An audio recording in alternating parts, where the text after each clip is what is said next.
Hey guys, it's Allie here.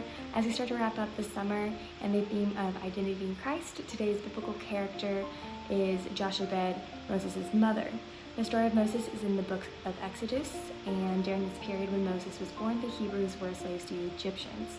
There were so many Hebrews that the Pharaoh was afraid they might rise up and overthrow him, so he ordered that all the baby Hebrew boys be thrown into the Nile River.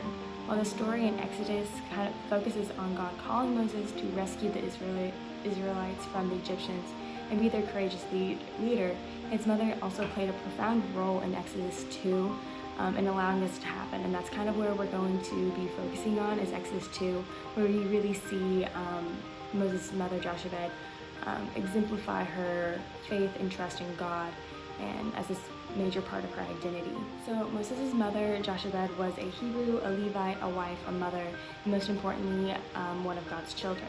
We see in Exodus 2 that Jochebed and her husband had to make a difficult choice because of their faith. When the Pharaoh ordered that all the new Hebrew babies be thrown into the Nile, Jochebed hid her baby, her newborn, for 3 months until he became too big and loud for her to hide, but she risked her own life by doing this, and she did not want to give Moses up to the Egyptians. So imagine the situation Jochebed was put into when her second child was threatened, because she already had another one. Her older daughter named Miriam was probably between 6 and 12, and she didn't only just place herself in jeopardy, but also Miriam as well as her husband by keeping Moses a secret. So when Moses becomes too big and loud to hide in their home, Jochebed does the only thing she can do. She puts her faith in God to save her son. She trusted that the Lord would care for her and her family during this time, and when she put Moses in the basket and placed him in the Nile River, she entrusted his life to God, and she really literally took Moses out of her own hands and placed him into a basket and entrusted that basket to keep her son safe. So when Jochebed released her baby to the river, God protected him and carried him down the river into the hands of the very people who wanted him dead in a crazy turn of events. So the Pharaoh's daughter actually found Moses crying in the basket and instantly knew Moses was a Hebrew baby, but instead of throwing him into the river like Pharaoh was commanding everybody to do, she had compassion on the child. And the odds of this happening and having an Egyptian woman actually stop and save the baby, a Hebrew baby, is not impossible, as we see, because God had protected Moses and put him in the hands of people who would raise him to be a strong leader. But without Jochebed putting her faith in God, Moses would never have grown up in general, and he would never have grown up to release and rescue the Hebrews from the Egyptian rule. So I also wanted to talk about other aspects of Jochebed's identity. As you might remember, earlier on in the summer, we did a lesson on the meaning of names in the Bible and what our own names mean. And I thought it was interesting that Jochebed also had a meaningful name that suited her. In Hebrew, Jochebed means God's glory, and everything this woman did was for God's glory. She feared the Lord more than she feared the Egyptians. She saved her son by hiding him as long as she could, and then released him to God's plan by placing him in the Nile and letting the Egyptian princess raise Moses as her own son. Jochebed was a mother as well as God's servant, and she must have felt so much pain and worry when she decided to put Moses in this basket and place him in the river. And I thought it was really interesting that when Exodus actually introduced Jochebed and her husband in chapter 2 of Exodus, their names weren't mentioned until chapter 6. But we are told that they're both Levites in chapter 2. But the name Levi means he who accompanies. And we do see this theme of God accompanying Moses and Jochebed and their family, especially after Jochebed relinquishes control, and by trusting God, she glorifies God with her actions, because Moses is able to grow up and be protected and fulfill his plan that God has set out for him. So we see that Jochebed was a woman God accompanied and who glorified God. But what did she really do? So in simple terms, she saved her son and trusted God. As a Christian, this shouldn't be hard to do. But imagine being a mother and having to put your child in a floating basket on a river. How nervous would you be? What if a snake slid into the basket and bit your baby, or the basket just tipped over? Her mother's heart must have been so fearful and sad watching her child float down the river, never knowing if she would see him again, and maybe not even knowing what's going to happen in general.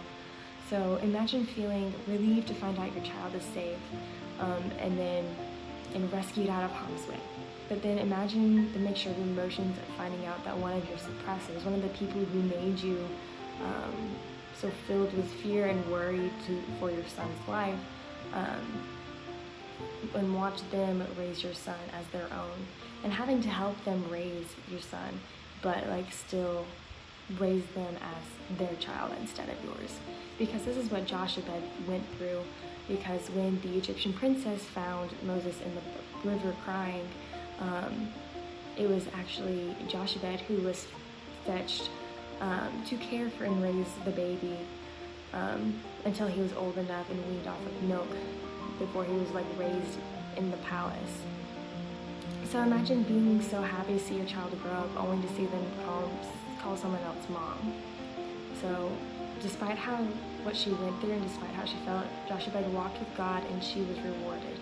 Not only was her son saved from the water, but he was used to rescue the Hebrews from the Egyptians and display God's awesome power.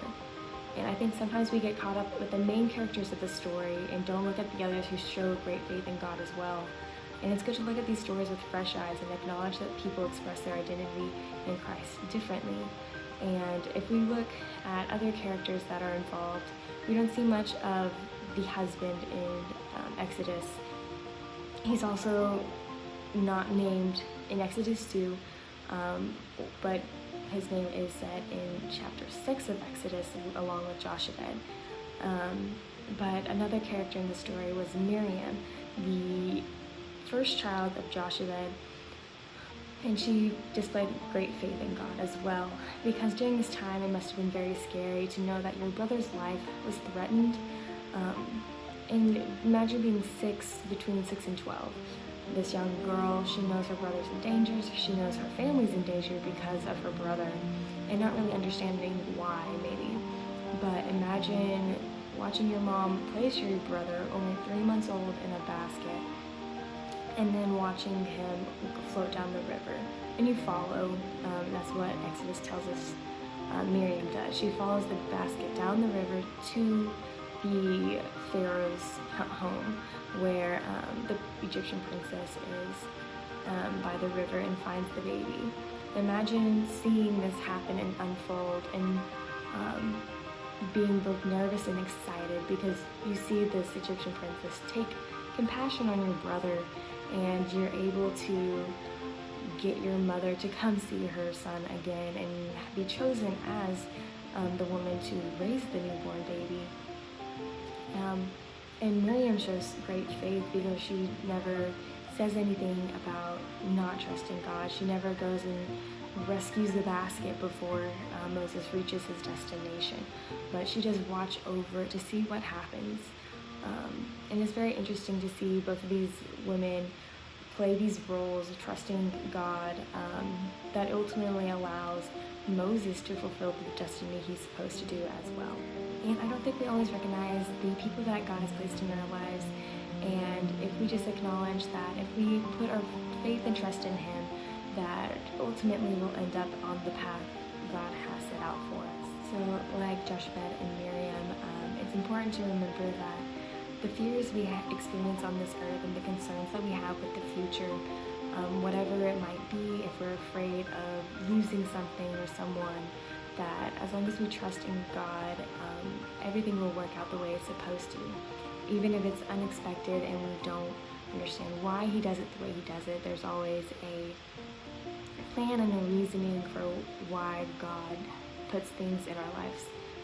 And it might be hard, but putting trust and faith in Him, we see that for Miriam and Jochebed that it saves not just Moses' life, but it saves the Israelites from the Egyptians overall. So some final closing thoughts I think you should think about during this week are what choices did Miriam and Jochebed and her husband have to make because of their faith, and how did God reward that faith? And think about how this might reflect on in your own life. Think about the difficult choices you have had to make and how you were rewarded, or how it affected you and the people around you. So I hope you guys have a great week, and I'll see you on Wednesday night on Zoom. Okay?